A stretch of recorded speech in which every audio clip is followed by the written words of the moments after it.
Let's rewind to 1979. Fast forward to July 17th, 1980, deep in the Alaskan wild, right next to Eklutna Lake. An electrical crew was trekking down a secluded maintenance path. It was supposed to be a standard inspection, but the secret hiding under the soil was a nightmare. An unidentified female with zero documentation. All she had were crimson boots, custom jewelry, and undeniable signs of a brutal execution. We know her as Eklutna Annie. Back in the late 70s, Anchorage was a gold rush city with a rotten core.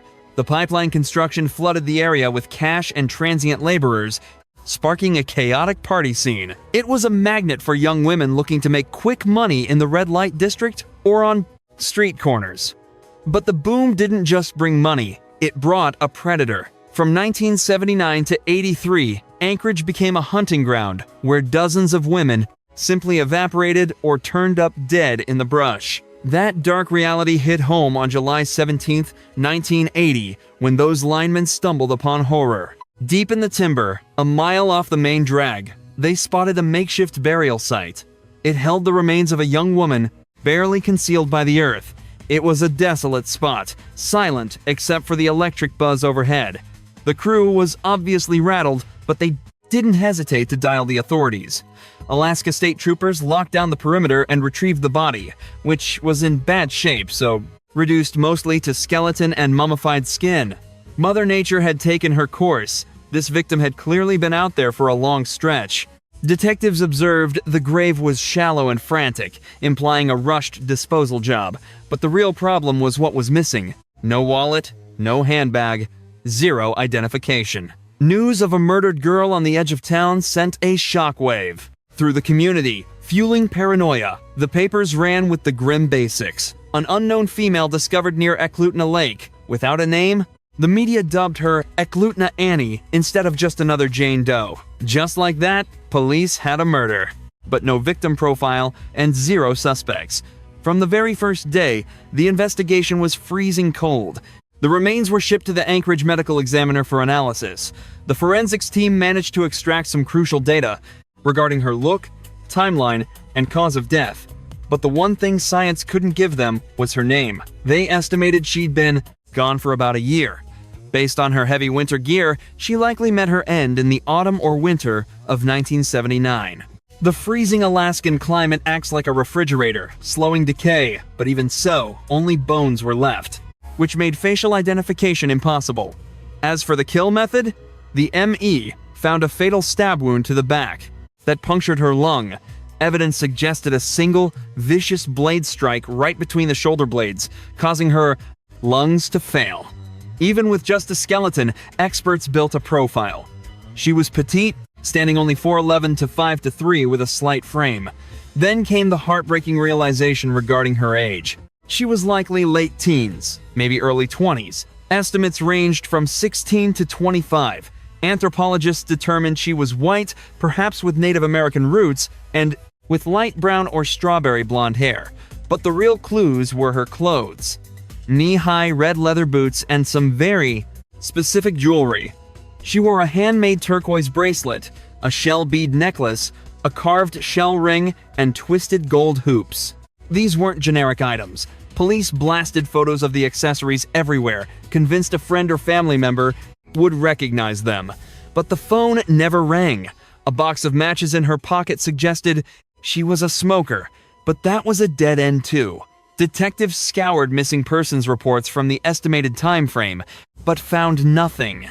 Zero reports matched her description during the window she was killed. This only darkened the mystery surrounding Eklutna Annie.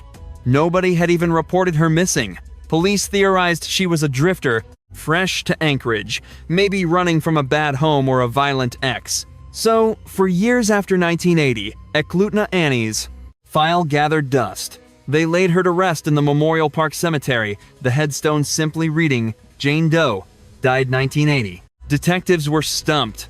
How does a young girl vanish from the face of the earth without a single soul calling it in? It seemed impossible, yet there she was. Then, in 1983, everything changed. The monster responsible for the Anchorage slayings was finally captured, and he started talking about the girl at the lake. His name was Robert Hansen. His downfall began in June of '83 thanks to a 17-year-old named Cindy Paulson, who managed a miraculous escape. Cindy was working the downtown strip, fitting the exact demographic Hansen liked to target. But Cindy was the anomaly, the one who would survive and bring his house of cards crashing down. She was street-hardened, but nothing prepares you for a predator like Hansen. He rolled up in his car, mild-mannered, and glasses, and said his name was Bob. He flashed $200 way above the market rate. She paused, but eventually climbed in. What she didn't realize was that Hansen had already dug her grave. The second the locks clicked, the mask slipped. He drew a weapon and drove her to a generic suburban home, his home. He dragged her to the basement and shackled her neck to a support post. Hansen then brutally assaulted her and took what he wanted. Afterward, he started gathering supplies, rope, a knife, a rifle. When she begged to know what was happening, he simply said, "I'm taking you up. Got a spot you need to see." By the time the sun came up, he'd shoved her into the vehicle. The cuffs were still tight, and she was absolutely petrified. He steered them toward a tiny airstrip right in the heart of Anchorage. Cindy watched in horror as he started prepping a small bush plane for departure. She had zero clue about the destination, but the endgame was crystal clear. Step foot on that aircraft, and she was a ghost. While Hansen was distracted with the cockpit checks and landing gear, Cindy seized her chance. Shoeless and shackled, she bolted. She sprinted over the asphalt and loose rock.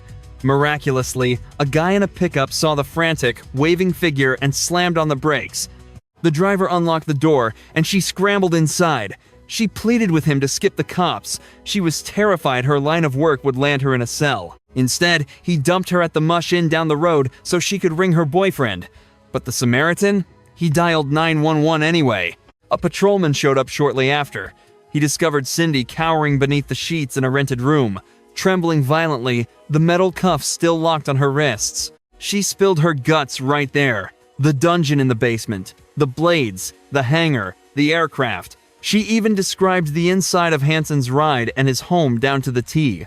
Every detail matched. Police hauled Robert Hansen in, but once he hit the interrogation room, he stonewalled them. He claimed the girl was a liar, just trying to shake him down for cash he didn't know. He played the part perfectly cool, calm, and completely unbothered. Incredible as it sounds, they cut him loose. But Cindy's statement was the first domino to fall, eventually exposing the monster stalking Anchorage's women. On October 27, 1983, the law finally caught up with Robert Hansen. But who was the man behind the handcuffs? He was a skilled sportsman living a split existence. Sun up, he was the local baker. Sun down, he turned into a human predator. Nobody crossed the street to get away from him. He wasn't scary or aggressive, he was just the guy who made the donuts. A quiet dad with a stutter, he shared a home with his second wife, Dala, and raised 2 kids. They all lived under one roof in Anchorage while the killing spree was active. Reportedly, Dala had no clue she was sleeping next to a serial killer. Whenever the wife and kids went out of town to visit family, Hansen saw it as a green light to abduct and murder without interference. For more than 10 years, he treated the Alaskan wild like his personal hunting ground. He targeted sex workers, dancers, and drifters. He picked women on the fringes, people he thought nobody would miss. He'd cruise the seedier parts of Anchorage, scanning for prey. Sometimes he played the John, other times a photographer offering modeling work. He promised cash and security, but the second they stepped into his vehicle, they were as good as dead. He'd bring them back to his unremarkable house in the Muldoon district, always timing it for when the house was empty. Beneath the suburban veneer lay his true sanctuary. In the basement, a chain was rigged to a support beam, the centerpiece of his torture chamber. Alongside his rifles and blades, he hoarded grim souvenirs. Driver's licenses, jewelry, trinkets, little tokens from the lives he'd extinguished. Compliance bought them a few extra hours. Come dawn, he'd load them up and drive to that little airstrip in the city center. That's where he parked his pride and joy, a Super Cub 2-seater. He'd fly them out of civilization and deep into the bush. Miles of dense, unforgiving terrain. No highways, no police, no hope. After landing, he'd kick them out of the plane. Sometimes he'd give them a running start just for the sport of it. Then he'd track them through the woods, waiting for them to trip up or break down in tears. Once the deed was done, he'd fly home, bake some pastries, and play with his kids. Nobody had the slightest idea. They called him the Butcher Baker. He eventually admitted to slaughtering somewhere between 17 and 21 women using this horrific method. In 1984, during an exhausting interrogation, he finally started pointing out grave sites on a map and filling in the gruesome blanks. When detectives pressed him about the Eklutna Annie cold case, he didn't dodge it. He owned that one too. He identified her as his inaugural kill. He remembered the details of that night with sickening precision. His narrative lined up perfectly with the forensic data found on her remains. He claimed he picked her up late in 1979. He didn't even know her name, proof of how disposable she was to him. The setup was his usual routine. He lured her in with cash, but as they drove, the vibe shifted. He bypassed his neighborhood and turned down a desolate gravel track. They were heading north into nowhere. Realizing she was in deep trouble, she started pleading with him to turn the car around. Her requests turned into panicked screams.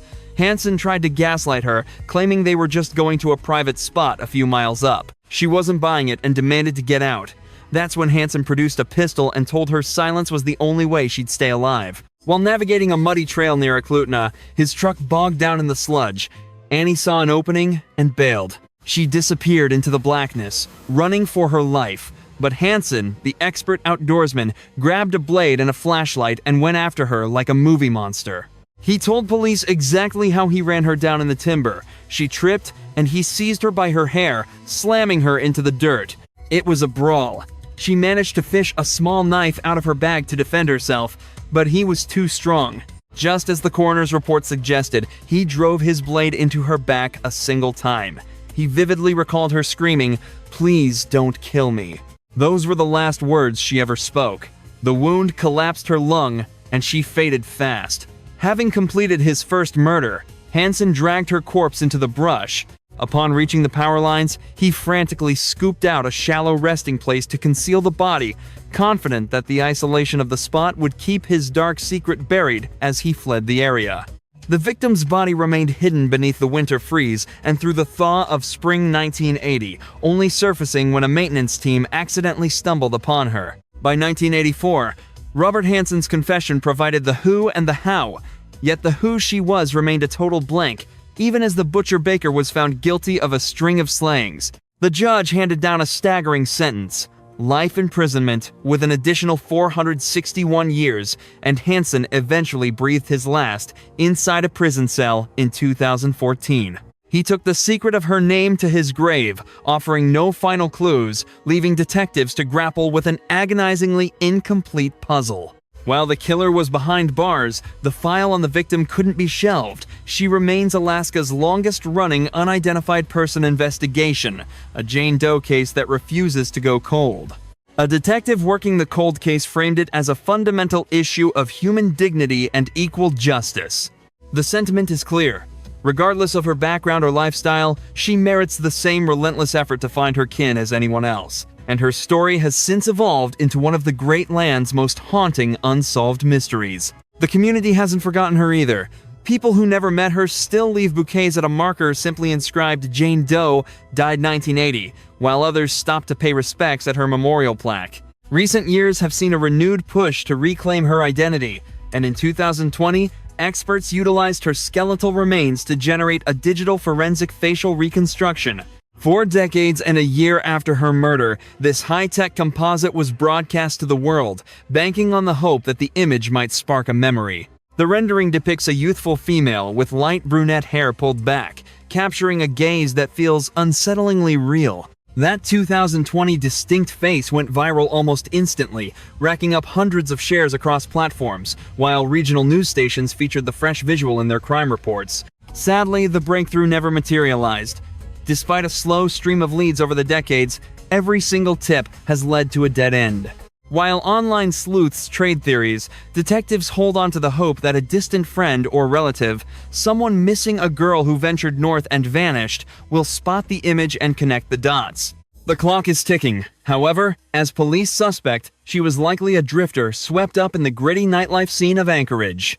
Being thousands of miles from home, her absence might not have raised immediate alarms, leaving her relatives in the dark about her terrible fate. Loved ones may have simply assumed she started over in the frontier state. It is a heartbreaking thought that a person can disappear off the face of the earth without anyone launching a search. Standing here in 2025, Eklutna Annie is still a ghost, unidentified, yet remembered, and her narrative hangs in limbo until the day we can finally say her true name. Until then, her existence stands as a somber monument to the countless Jane Does out there, and the relentless drive to give them back their identities. We can only hope that a genetic breakthrough or a stroke of pure luck will soon restore her rightful name, allowing us to finally close the book on her tragic journey.